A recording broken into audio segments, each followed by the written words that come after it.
Guess who's sick and said he would work on a production? Me. So, let's go ahead and set the tone. Literally. It's 1991. You're a little under 3 years old, but as soon as it hits your birthday, you're 3. You get a nice package. It's already opened, it's already ready to go, just because someone else was more interested in it than you were, and I mean, you're 3 years old, you don't have much. But inside is a gray box about that big. Has a flap that comes up and down. It has a slot that allows for a cartridge of a little bit smaller size. Power, reset, cables go in the back. The regular NES. And you live on your life and you wind up getting attached to it. Maybe 3 or some years later. You hear something that catches your periphery, an alert tone, or maybe even a ringtone.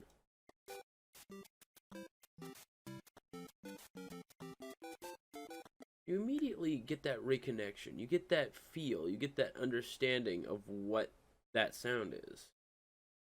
It's not a disconnect. If you saw Super Mario, you'd be like, takes you a little bit longer to get that connection of that was Super Mario. But when you hear it, it's almost instantaneous of nostalgia or a memory or something that's in the recess of your mind that catches. Same thing for smell, but not as not as generalized. Because you could say, "Oh, that smells like," and it could be something that hits the note the same way.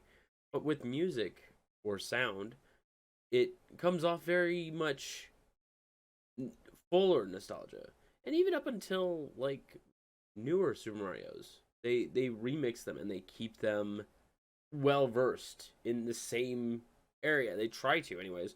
When I played a little bit of Odyssey, I was like, they orchestrated music. They orchestrated music very well. But let's go back all the way to like Super Mario Brothers 2. Well, for America, but in Japan it was Doki Doki Panic. And the music shifts so superior. It's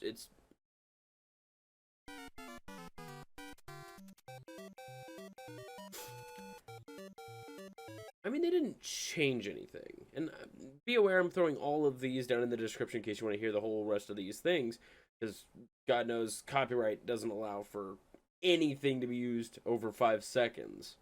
So I'm just trying to watch my own back here. Everything I am playing for you can be easily found on YouTube. I'm already demonetized. I don't need any more from you.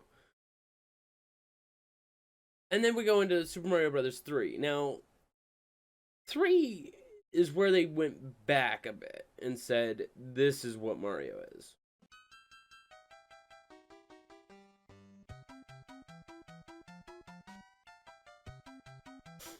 Now, with Super Mario Brothers 3, I really do enjoy how perfect that tone was set.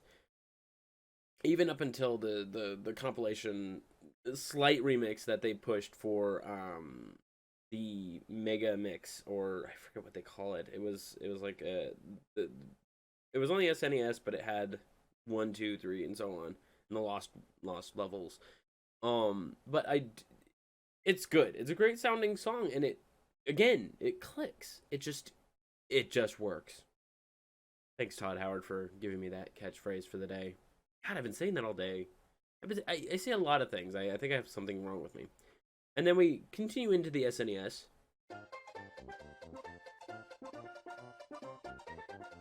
It's a little different, but you still there is no other song like this. There is nothing like this.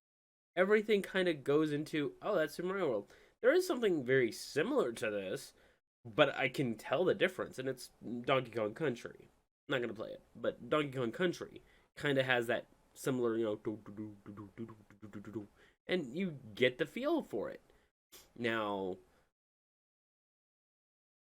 going a few more generations further, of course, hardware advances. You can actually MIDI down an orchestra.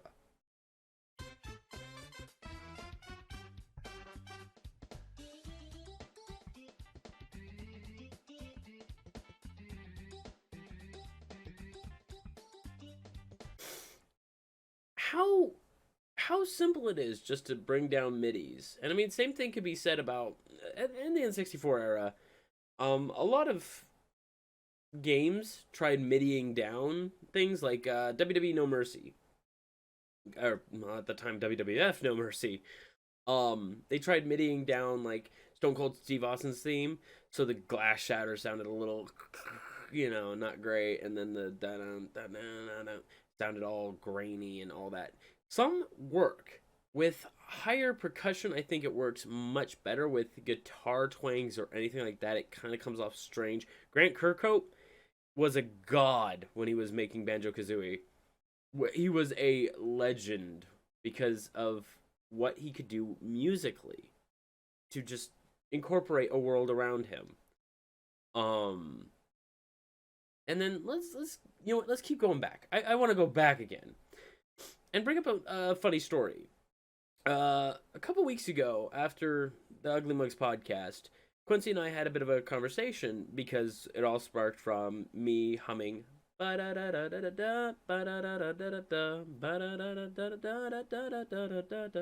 he was like, I recognize that. Now, he had a hard time placing what was in the correlation of what it was. I said, yeah, it's Pac-Man. He goes, no? And he pulled up something similar. I believe it was Pole Position. And I was like, that's not what I was humming. And also, I've never played Pole Position. I wasn't into racing games as an early, and I cared more about it later on. That's fine. That's cool. But as of right this point in time, what I cared about was not trying to prove him wrong, but trying to see where I was going, where I was heading to. And lo and behold, Pac-Man intermission theme.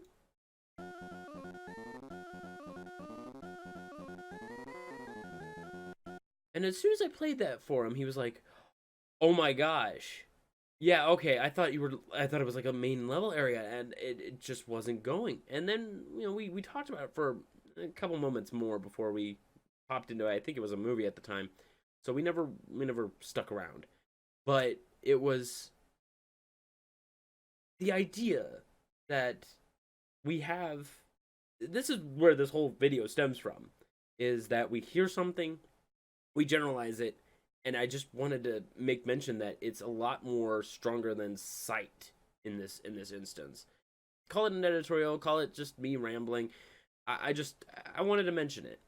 And then on a little bit of a side tangent on Pac-Man, you get like Buckner and Garcia making Pac-Man Fever. You get remixes that, same game, same spectrum, but you still, you generalize it with that game. And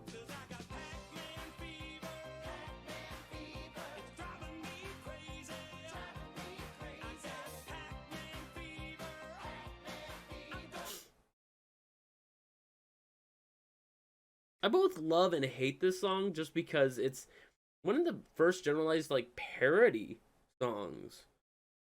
Before I think this is way long time before Weird Al started picking up his accordion and hamming out. Sticking around that area, another song that just clicks. I'm like, this could be one of two things because of the start. But then I'm like, hang on, I'll wait it out. Okay, Punch Out. And it goes. The NES's limited capabilities still made for really good songs. And even, the updated variant on the Wii, or hell, fan made, it grows. And it's a very interesting subject to bring up. That we'll talk about the evolution as far as playing the music, but we won't talk about it. Hang on. I think I'm dying.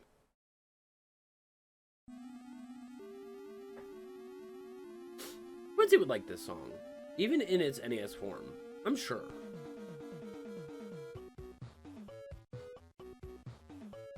Now this is very limited capability for the NES. I'm pretty sure it could have handled the Ghostbusters theme there.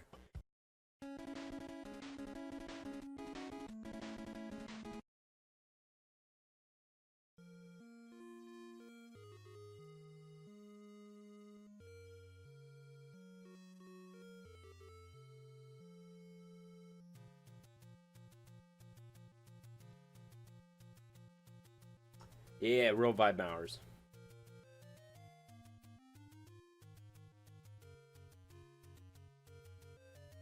It's so easy to just identify. But then you get the more obscure shit. That's stage 1. You can catch it.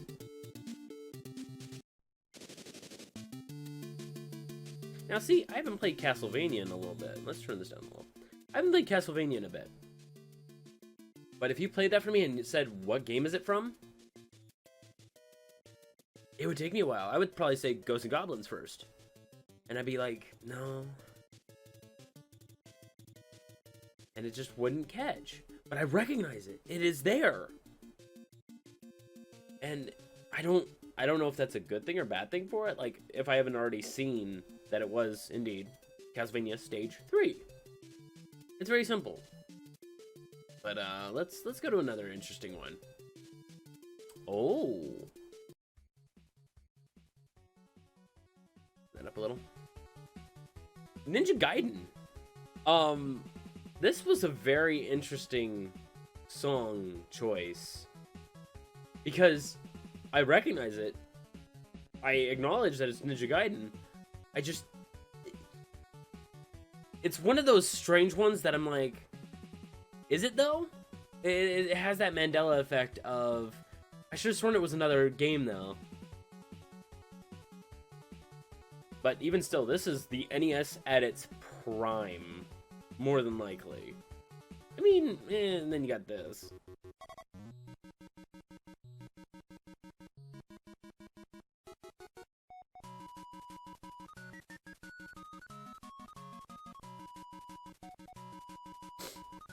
Motherfucking Kirby. It's great. It's good. I love it to death. It is a fantastic, fantastic genre. Like, all of Kirby's music is great. Even the newer ones with Yarn. It has its moments. It's not in my soundtrack, but it has its moments.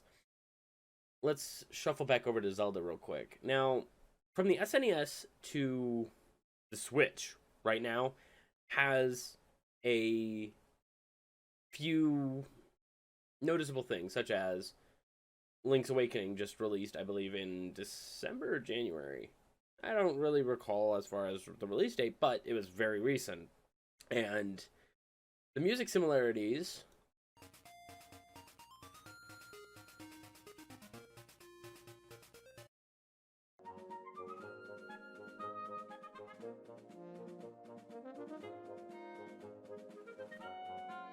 what a little bit of time and effort can really do to make you feel the same as you did back in 1994, 1995. Like, it was a long time ago that Link's Awakening was in my possession, and I don't have a Switch, but if I had a Switch and I heard that, the feeling would definitely come pouring right back in, even though it is completely different, eons different. It is the same notes, same structure. It's the same feeling I would have felt. And I do love the new Link's Awakening soundtrack. It is very wholesome. All of the key item fanfares, the what do you call them? The musical instruments that you have to collect. Each one of those sound really good compared to the old Game Boy Color Link's Awakening DX. I'll admit it had it. It's all fine. It's all fine. Now,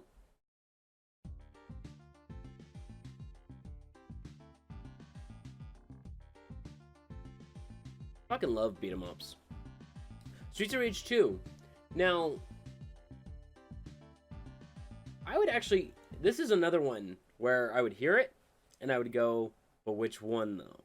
Because 1 had pretty similar, 2 had pretty similar. Well, this is 2. 3 had pretty similar. I looked into 4. I want to get 4. 4 looks really good. Axel with his grizzled beard. I was like, yeah, that looks fun. But the music is kind of interchangeable, and it flows along, but it's hard to denote the individualism between all 3.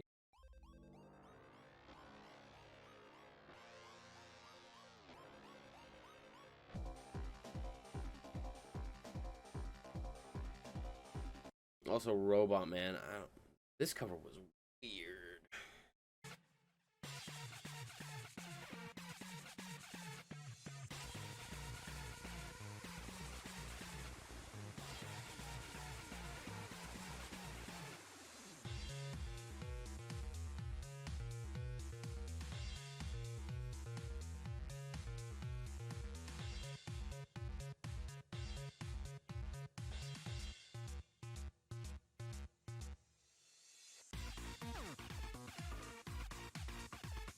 All right, so Streets of Rage 4 got some beats going on. I appreciate that. It has a bit of the old, but adds in some nice, kick beat to it to really make you want to fight. Um, I like that. I like that a lot. Let's go a little further in. Or is it just the same for the trailer?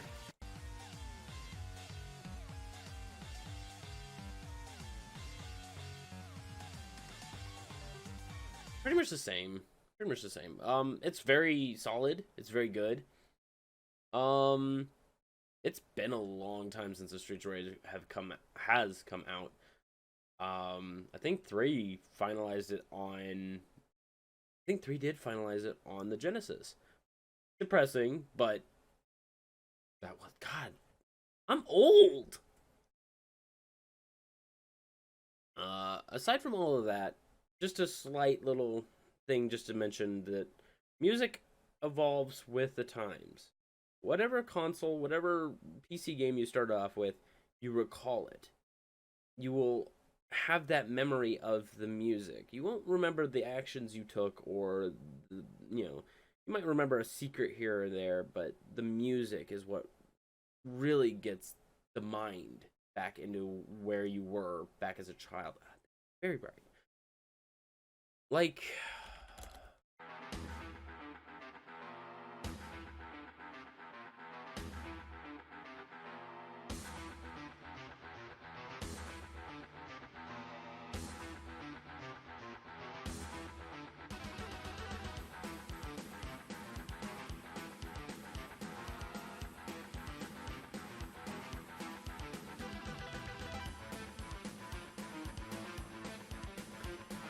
it's so goddamn simple.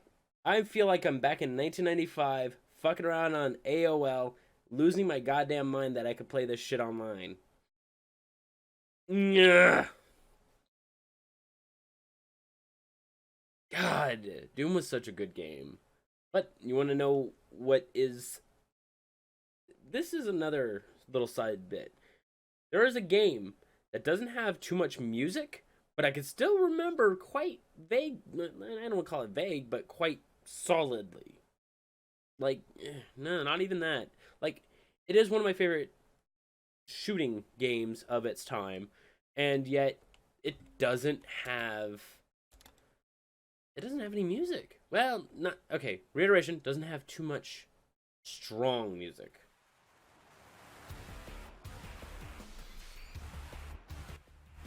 Let's turn that down a little. Now, this is because it was released on a separate CD. It was not in-game, so to speak. And it was made by Trent Reznor, so there's a little bit of bloat about that. But in 1996, when it started going,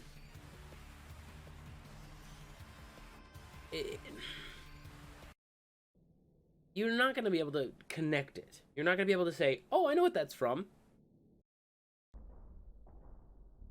I don't know if you guys can hear it.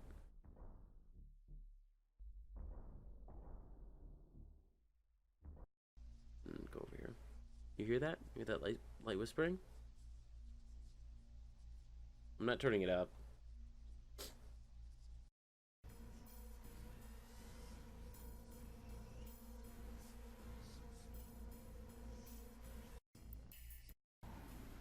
Nothing. Still nothing? No?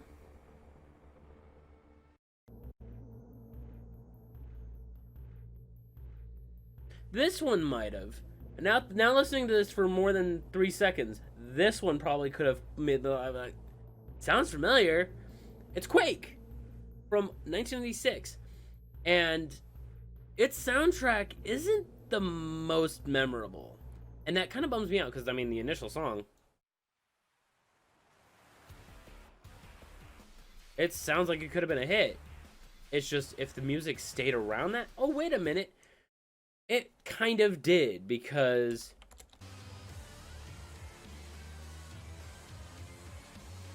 now I know that Trent Reznor didn't do this, but a little bit of an influence maybe.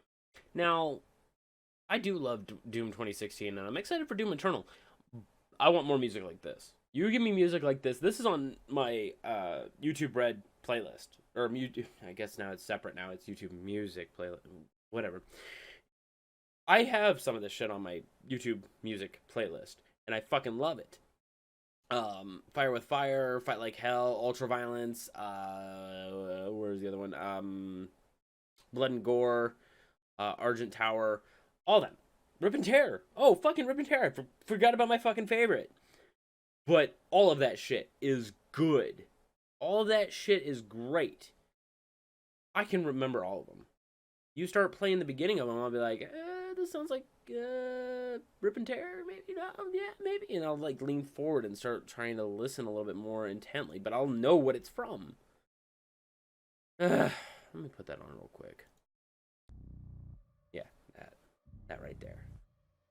Because I have to, it takes a minute.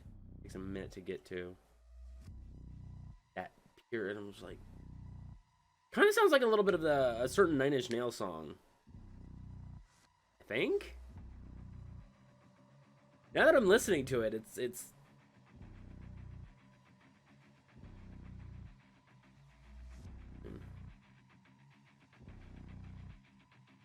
Hmm.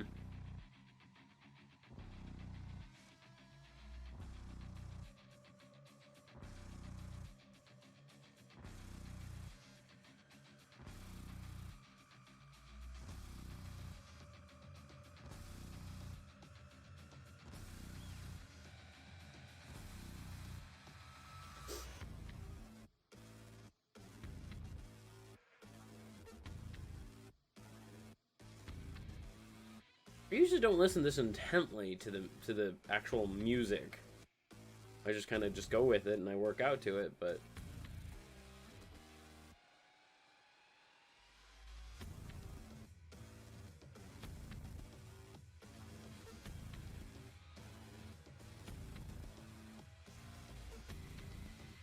I I feel a little lost for words. There there is a distinct sound between all of the sound the tracks. It's just not by much. It is made by the almost the same person, Mick Gordon. Mick Gordon, shout out to you. You make great music. But there's distinctive, and then there's like the underlying tones. I would need to go through Doom 2016 again and like get a feel for the music while I'm playing. Now, that brings me to my very next little inline subject, and that is high quality produced music that gets into a game but isn't directly in the game. And we're going to do something very interesting here. So, another thing I've been seeing, so get ready for a reaction video, is League of Legends, one of my favorite games. I wouldn't say one of my favorite games as of this point, but it's up there. It is a game I play actively. I keep seeing people reacting to Giants by True Damage, which is Becky G, Kiki Palmer, I don't know how to pronounce that, Thutmose, and Soyeon. Sorry if I'm pronouncing anything incorrectly. But they are, in short, taking the video and just saying I'm reacting over it. And I've never seen it. I've never heard it. Got nothing to say about it. Went over well at Worlds. Never even. I just listened to who won Worlds. Congratulations, by the way. I don't know. When it came out, I was already over the whole KDA thing. I was like, good new skins. Good to see, them creating new skins, them creating more stuff. And then when they said this high budget production immediately decides to come up there, I was like, okay, well, look at that scene transition. I fucking love it. So here is my reaction to Giants. And this, I'm going to say, is going to try and do the whole nostalgia thing. Because if it gives me that memory of... Well, I don't know if I'll be able to hear it just on the open and close. But then again, if I throw it on my music player and I listen to it, I'll be like, oh, that's from League of Legends. But I do love the animators that work on this, by the way. Like, KDA... Pop Stars was super good. Hold on! Wait, I'm dying. I'm fucking dying. Okay, I was not expecting a rap popping out. Okay, hang on.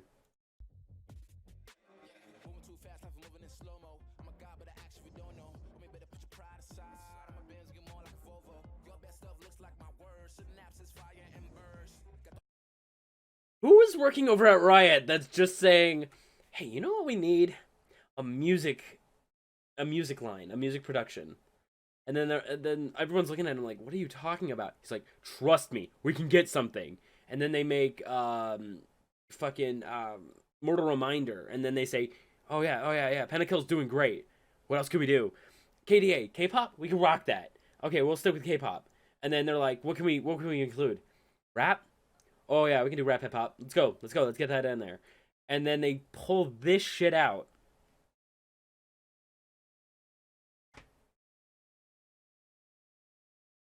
You're like a Benz. I'm like a Benz and you're more like a Volvo. That's fucking clean. Hang on.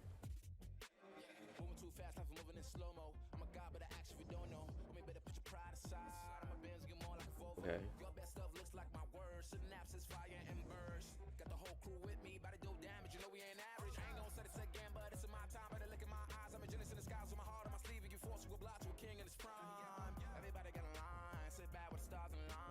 Pretty good effect.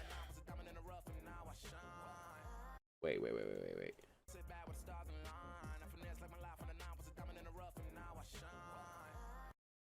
That's cute.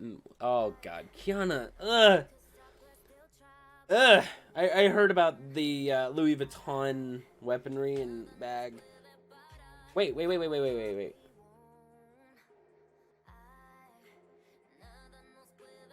Okay.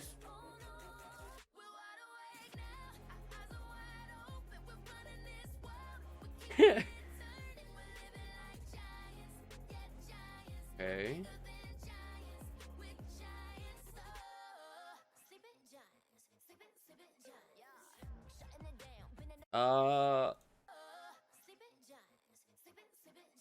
They could have done without that. They could have had a mild breakdown, something like that.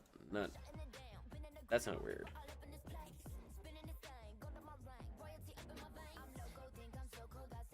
Oh, such clean animation. Hold on! Okay, I know this whole thing started with music, but hold the fucking phone. That right there is getting people banned. Hold the fucking phone. You're gonna tell me you're gonna put something in your... I'm dying. Squirtle, please. So what you're telling me is you're gonna put something in your music video that is getting people banned and it promotes toxicity. Riot! I'm peeking!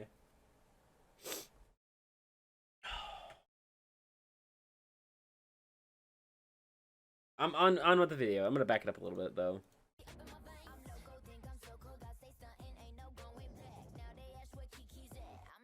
God, that animation's good. Oh! Hey, Kali. I knew there was a... Okay. Actually, hold on.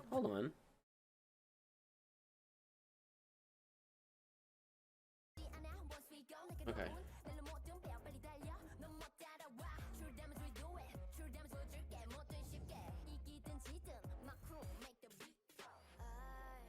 God, this animation's so fucking clean.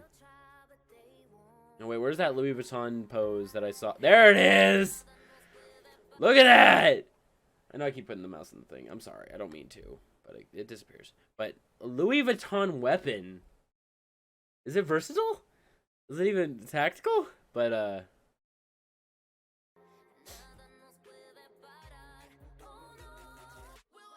does Yasuo get a fucking solo?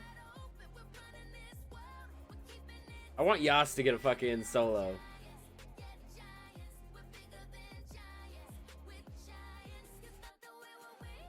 Oh, that is okay, to animate that, I'm super curious. Like, to get that flicker effect.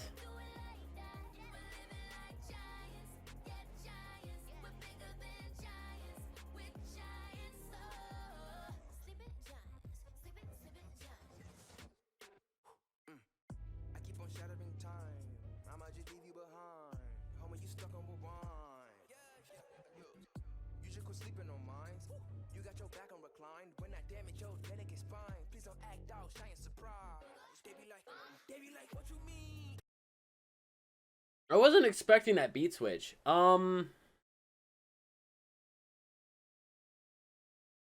Yeah, Riot. What are you doing? You're not doing bad. I'm curious of what you're doing.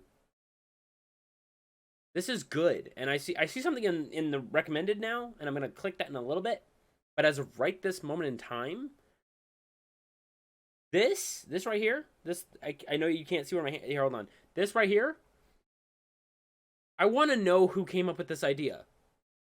Because this is both an original song, original beat, original everything, and yet they are making the animations so fucking crisp for it. It is... This isn't Mortal Reminder anymore. Mortal Reminder, I was like, oh yeah, I'm down for that shit. The animations didn't really sync up too well, but I was like, fuck it, it's metal, it's great. God!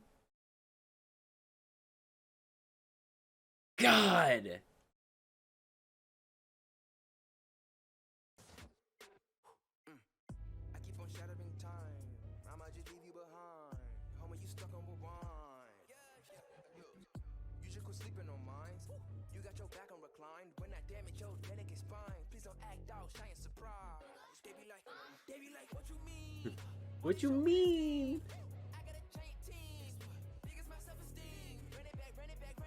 That was a good fucking line. I got a giant team, big as my self-esteem. No, it's...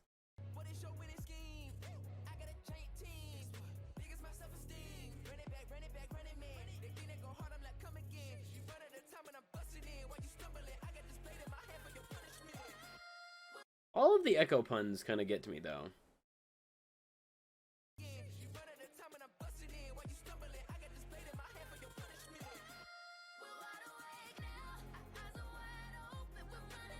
Nothing for Yasuo? Poor guy. I guess Liam was like, I don't want to sing.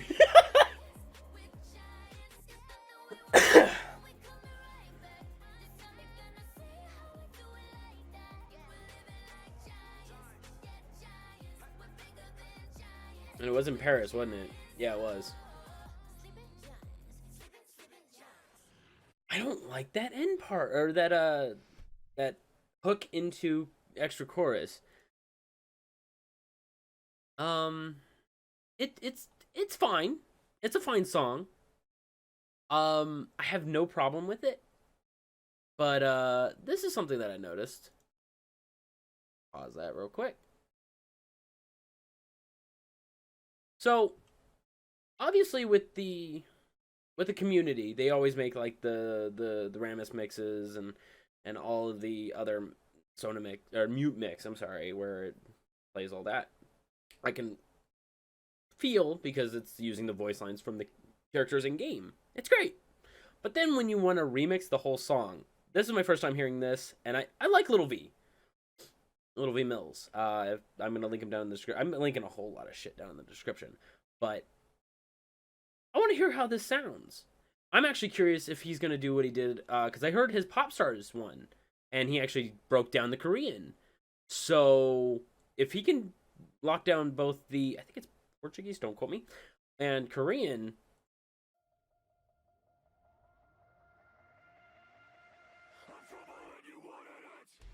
God, his growl is good. I like his growl.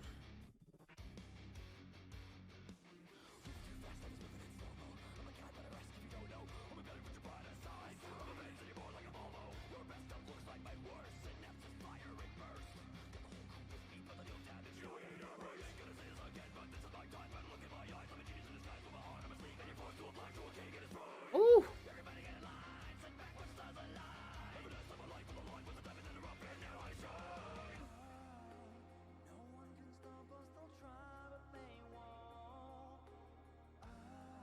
Okay, that breakdown was pretty. Okay, okay.